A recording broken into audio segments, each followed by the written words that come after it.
басқа біреуден көтеріп саған сыйып алады деп ойладың ба? Сонда мен туралы ойың осындай екен ғой, иә? Тіпті сондай болғаның өзінде саған тимес едім. Сақтан, кешірші мен. Мынаны мамаңа бере сал. Кеше тағып көріп едім, менде қалып қалыпты.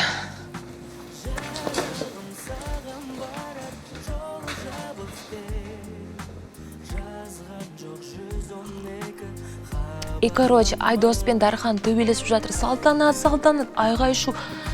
Ужас. Қалай дейсің? Айдосты айтам, ол сені жүкті деп ойлап жүріпті. А Дархан мені жүкті деп ойлап жүріп. Еще Айдостан, прикинь. Дархан әбден сыр қойды. Қырылып кете жаздадық.